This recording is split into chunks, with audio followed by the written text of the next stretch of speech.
can you confirm for us, right here, right now, live in this video, are you a terrorist? Do you promote any terrorist groups?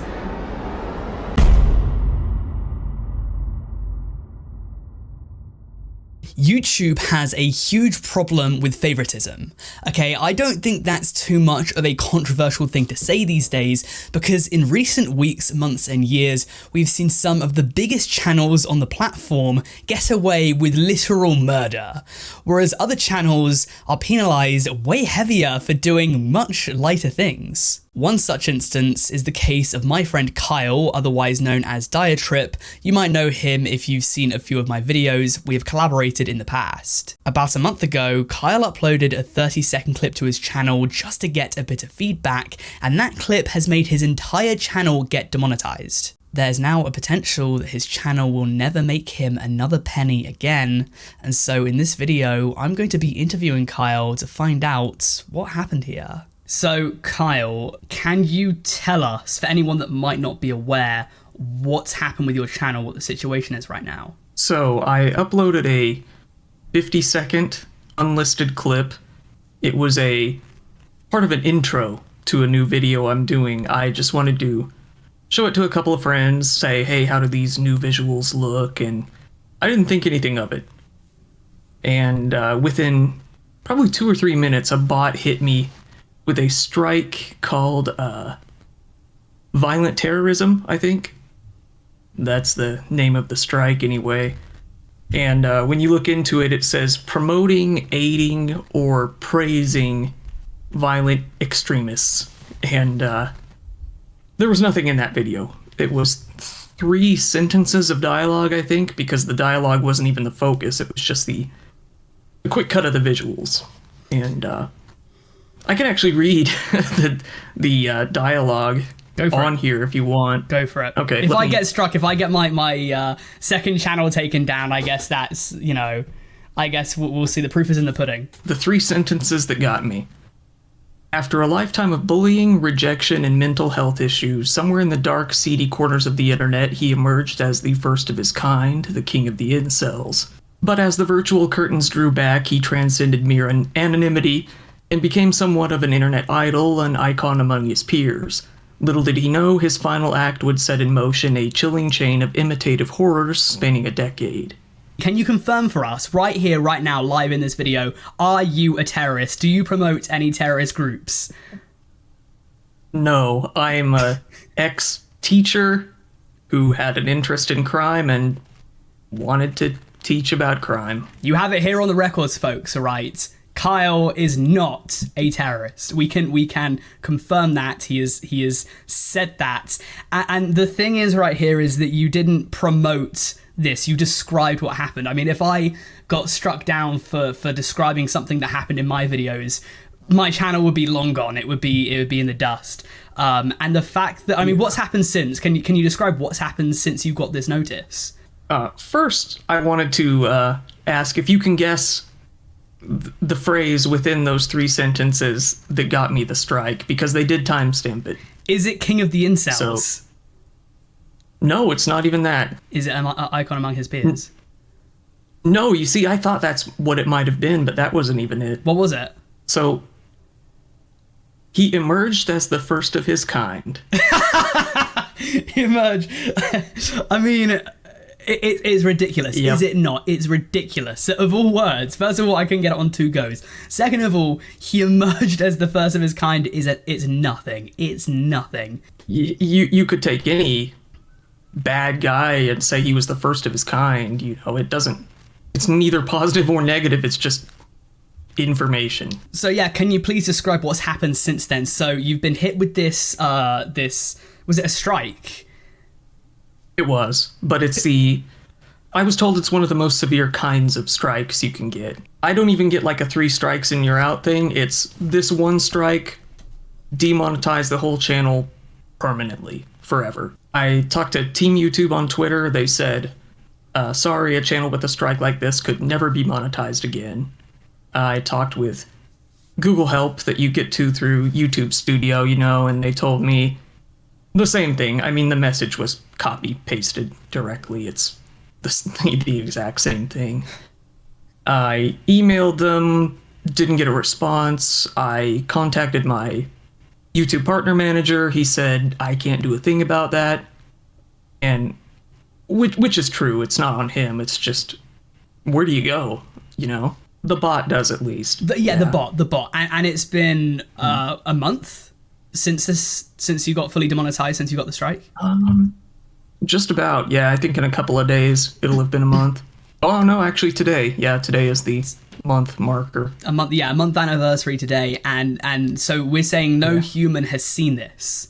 Yeah, I submitted an appeal, but it was rejected probably in a minute or two. There's no way they actually looked. There's definitely something to say here about like YouTube and its favoritism. You know, the cases aren't exactly the same, but obviously the Sniper Wolf thing is in very recent memory right now, where someone has literally committed a crime and has been temporarily demonetized. And this is someone who has hundreds of millions of views, is a multi-millionaire, whereas someone like you, who, no offense, has a more modest channel, has had this, you know, this entire, I mean, it's awful. You've been demonetized for a month. You don't know if you'll get that revenue at all. Your channel, which is your method of making a living, is in the balance as we speak. We don't know if it's going to come back, because can you describe what's going to happen this week with your channel? So I was told that this week I should probably get a final answer as to what's going to happen, you know, good or bad. I mean, so if it somehow goes through and you get not remonetized, that's it. Yeah, that would be it. I mean, I could continue uploading, but YouTube is still running ads on my videos. I should point that out. So which is also they've deemed me ineligible to earn money from the ads, but they're going to run them regardless. The only difference is now they get the complete cut and I get nothing. So continuing with the channel completely monetized, knowing I'm making them a bunch of money and coming out with nothing to show for it, is nauseating. Yeah, man, I can definitely understand like the frustration in that, considering, I mean, by their own accounts, this is some sort of whack job YouTube channel. Sorry if you can hear any rain right now. I think it's lashing it down, but by their accounts, it's a whack job YouTube channel. But they're more than happy to take in, probably I would assume, hundreds of dollars a day, because you know that's just the way they roll. And there's not, I mean, it's been a month and you haven't actually had any human reviewer look at this. They claim a human looked at it, but I just don't see how a real human could see that and conclude that it's promoting anything, really. It's vague as hell, to put it the least. Do you know your plans moving forward then, if the worst comes to the worst? Fingers crossed, you know, this can get resolved, but if the worst does happen, what's your plan?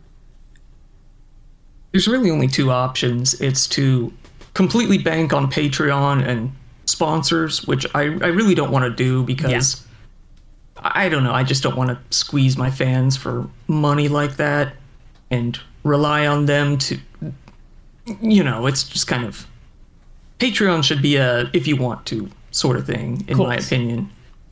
And sponsors are unpredictable and unreliable. I mean, even when you do get one, you could get paid anywhere from 1 day to 60 days later. You never know. Yeah.